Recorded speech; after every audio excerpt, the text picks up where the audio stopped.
Hey, it's September 5th today. I've come up to the tall spindle to pick Crimson Crisp. A few of these have been falling. It's time to pick them. Let's talk about Crimson Crisp.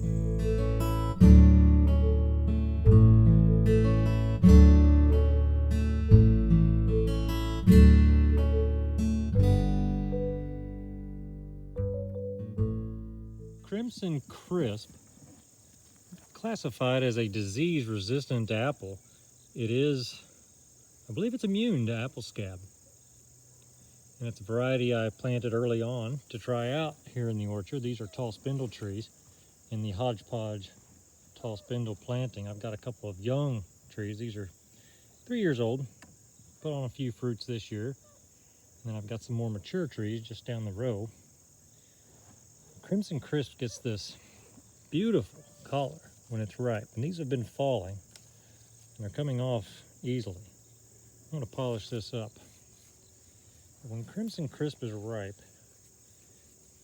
whichever side's facing the sun, just gets a beautiful shine to it. It's a very firm apple. Crisp is in the name, so you know it's crispy. And the flavor on Crimson Crisp is spectacular. It's one of my favorite apples that I grow here in the orchard. I think it's a little better than Gala. I think it's better than the Honey Crisp we grow here. This is not real. Doing a good job of scaring away the birds.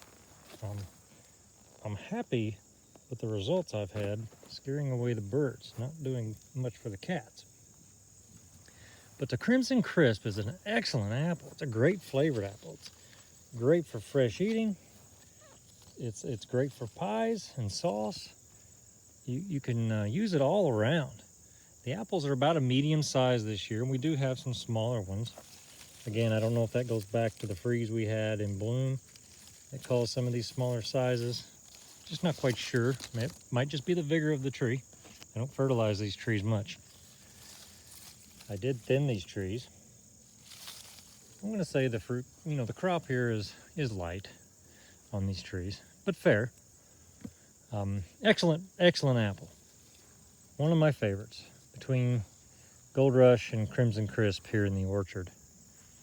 And it is, again, September 5th, so it comes off just after Gala and provides the next round of apples for us to pick.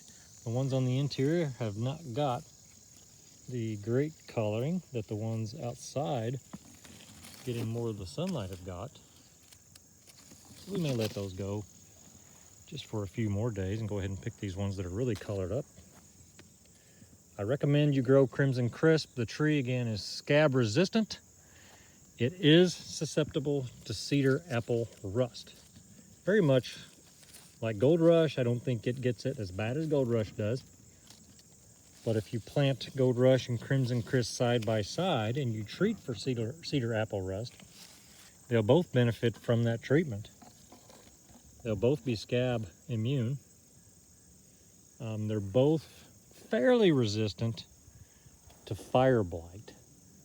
I have cut fire blight out of these trees in the past, and I'm just a little bit on Gold Rush.